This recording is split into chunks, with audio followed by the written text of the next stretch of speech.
Hello, everyone. Welcome to our podcast, Everything Product. So, in this podcast, we talk about the latest technology trends with a product mindset. I am Sid Saladi. I'm a product manager working for Best Buy. Hi everyone, this is Funny Vuyuru. I'm a product manager at a startup. So, for anybody who is listening to this podcast for the first time, so we talk about the latest tech trends and also product management concepts. So, please like, share, and subscribe to the channel. And today we have a very exciting topic. So, I'd say as a product manager, you always have to, stay ahead with what's happening in the technology side and also what's happening in the technology industry and all of that stuff. So, we are going to discuss a couple of different topics today, and one of that topic would be Facebook announcing the blue tick for its Instagram accounts and Facebook accounts, and they'll be charging a subscription fee. And we have seen also Twitter doing previously. So a lot of companies are actually moving towards more sustainable recurring revenue, and we want to maybe dig deep into this thing and see why companies are doing this, and what are the upsides and downsides of this. So let's maybe quickly get started. Let's maybe try to break this down into different layers, right? So first we'll discuss what are these features, right? Like what value is it adding to the users who are using it. Second, maybe we'll talk about why are companies doing this, after which we'll say how is this actually affecting the overall ad revenue or overall revenue of the company. And then at last maybe we can talk about what other products could basically adapt this and kind of things like that. Okay, let's maybe start with the what are the different features which Twitter offers and also Facebook offers. So I kind of made a list because I'm a subscriber for Twitter, but let's say to start with, right? Twitter basically lets you edit the tweets for 30 minutes. I think you can upload long form videos, and you have a different format of reading the tweets and all of that stuff. And maybe it also has different colors which you can use while reading the app. So it's very basic features which Twitter offers for $12 a month. And the same thing when you look at Instagram, right? Looks like they are offering authenticity, which they'll verify if it's authentically you or not, and you have access to customer service. And also in future they are saying they'll give you more reach and all of that stuff. So these are the basic what's of why these features exist. What's your take on the subscription thing here, right? Yeah, definitely, Sidhu. So when I think about this topic, right, the first thing that comes to me is the scrutiny that Elon Musk had when he was trying to buy Twitter, right? So I think of this as an idea that would have struck him when he was going through that hassle. When he said, I want to buy Twitter, Twitter came back and said, hey, I have a certain number of users. But then when he tried to dig how many real users are there, he couldn't get the number and Twitter never gave it. So he was frustrated, and he was like, as soon as he bought Twitter, the first thing he did is, hey, if you want that blue tick on your Twitter account, which basically tells that it's a verified account, you'll have to pay for that subscription on a monthly basis.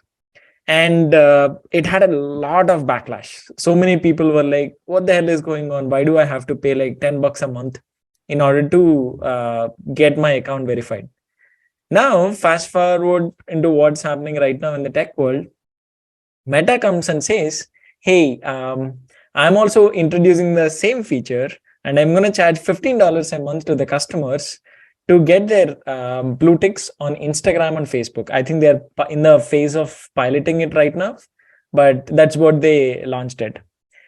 Funny part is, whoever thought this was a bad idea, now they are saying, hey, this could be starting a new trend, and it is also helping all the tech companies identify real customers versus fake accounts, because there's a very good chance if it's a fake account, not many people would be interested to pay for it.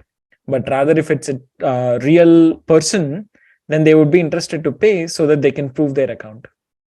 I think it's a very interesting idea. It will help more than the actual company. I think it will help the outsiders differentiate the right customers that they need to follow, or the right content that they need to follow. Everybody who is watching this podcast, I know if you watched till this point, you have I think you have kind of liked this. So please like, share, and subscribe. Yeah. So I kind of had like two takeaways from this, funny. The first one was, okay, I think people are so used to creating new products all the time and generating revenue, but only in tough times they basically go back and think, saying, okay, this is all what we have. Can we monetize the existing products which are already, or bundle it in a separate way, or price it in a separate way, right?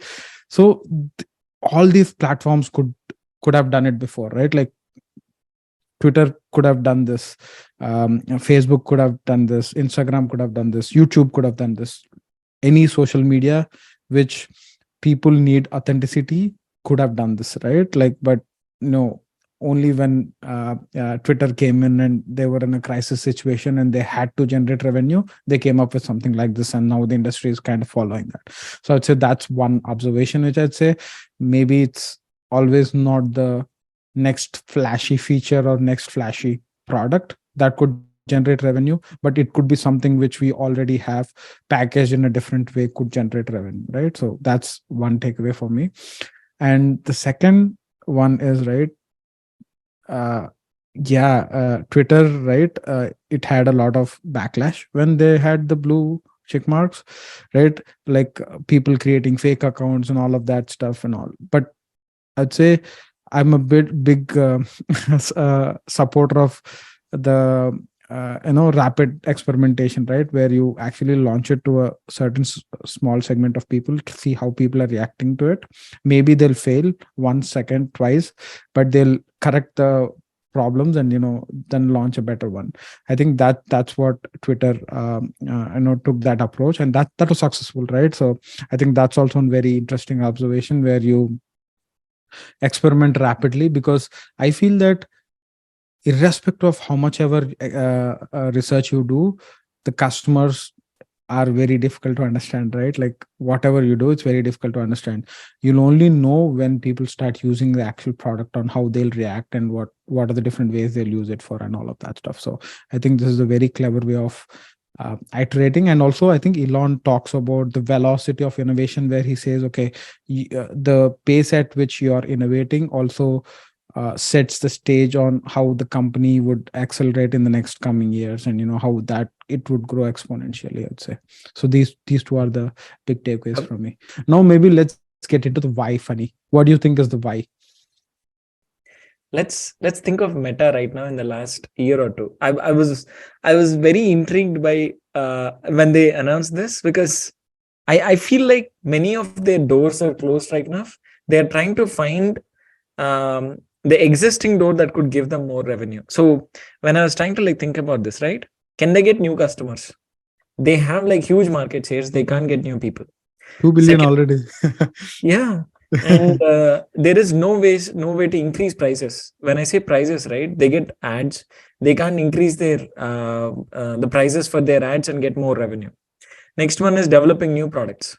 If I think of Meta, they are spending billions and billions of dollars on metaverse, and that's going to take few years for them to build the actual product that can generate revenues. Next one, new markets. They're already in several markets right now, and they can't really expand so fast. And finally, they have to tap into the current existing customers to generate the revenue. And that's where I feel okay, now I have customers. I don't have to just stick to the ad revenue, but rather I'll try to get some more money from the existing customers and then put this blue tick kind of way to get revenue. Hope you're liking this video. If you like it, please share it with your friends, and then don't forget to hit that like button. And the second thing, basically, it might also help them understand who are the right customers, and they can also make sure there are right ads for them rather than giving generalized ad to all the accounts. What do you say? Oh yeah, I haven't actually thought about those things, right? So I think that's a very valid point, Funny. So imagine that I'm a fake account who's advertising, right? A brand which is well known, right? So how do you know if it's it's an authentic ad or not. We have seen these crypto ads pop up everywhere, right? Instagram, YouTube, where they say, okay, you basically maybe link your wallet, you'll be getting a Bitcoin or something like that. So there are a lot of scams going on. So this will actually help with authenticity, I'd say, for sure. And that's a very unique perspective to look at that. And other one is, right, as we talked before, right, I think it's this company feeling that pressure to generate more revenue in tough times. I think that's when they basically explore these ideas where they can actually release features which are already part of the existing products, and they can actually start monetizing and have a recurring revenue for them, right? So ad revenue is, you it's not recurring revenue, right? So it can fluctuate. There could be a lot of different fluctuations. It depends on the market and all, a lot of different conditions. But when a person subscribes, right, that's a monthly recurring revenue, and you have a very less churn if you are able to provide that That is value. true. Yep. And even the market factors, right? For example, Apple released that feature saying you will have to, I mean, if you need to share your data with the other apps and stuff, you can choose it. That was a big blow for Meta. And I'm sure like several other companies got impacted by that feature. So having that monthly recurring revenue from the customers, from their own customers, is more beneficial than like relying on these ads. Yeah, that's right. So I think one other example, right? I think in our previous discussion, we were talking about Amazon Prime, right? So initially people were finding ways to get a password from somebody where they can order. Now it's like table stakes for every household to have a subscription, right? Amazon Prime subscription, because it adds enough value for you to pay that much per month. And I think yeah. Sidhu, basically you're telling the verification is the subscription model for the Instagram and Facebook. Yeah, that's right. So maybe people start with authenticity, right? But then they're like more and more features that keep being built over the top of authenticity, where people are like, okay, I'm like set for life now. I have to have Instagram verified account or a Twitter verified account, right? So that's a good way of generating revenue. No, I love that thought process, Sidhu, because even like the Amazon example that you're taking, Amazon started as a Prime for just their shopping, where you can just get 2 days free shipping. But now that Amazon Prime has been bundled into like so many other features that you can't get out of it. You don't even think about getting out of that. So this verification feature could be something like a subscription where you just start with verification, but you could be bundling several other things. Like you want to get different kinds of ads, or you want to show ads. Facebook could be giving some kind of discounts for you if you want to show ads and stuff, etc. So it could be like humongous. Yeah, so maybe building on top of what you're saying, Funny. So I think to start with, they're giving some exclusive stickers for verified accounts, right? When maybe I'm using a sticker which other people don't have, they would also want to get that. Or maybe Instagram and Facebook would add more better editing features into the subscription service and all of that stuff. So they make it so enticing that you cannot get out of it. Yep. Actually, I also feel like they might be learning from the gaming industry. So the games and stuff that are there in Instagram, Facebook and stuff, right? How do they make money? They make money by giving all these additional avatars, giving all these additional things that a customer can use, which makes them feel different from the other people that are playing. So even social media could be trying to do the same thing, where they're giving all these additional things where people might be enticed to buy and show as if their profile is different, they are unique compared to the other people. Yeah, that's right. So maybe we can actually do a podcast just on subscription, right? All the different subscriptions and all. But I remember reading something long back ago where initially Apple was just selling products, right? But it was moving more into subscription business, where it released Apple One, right? Where it offers the Drive, Apple Music, Apple News, and also Apple Fitness, all subscriptions together. And they have been increasing the subscription revenue over time. So initially it was very small chunk, and now I think it's a bigger chunk. And going forward, it will be an even bigger chunk, right? Where you are basically tied with all of these subscriptions, and you even wouldn't move out of the ecosystem. And people, and I think all of these companies figured out that people are not upgrading their phones as often, and the tech isn't changing much often.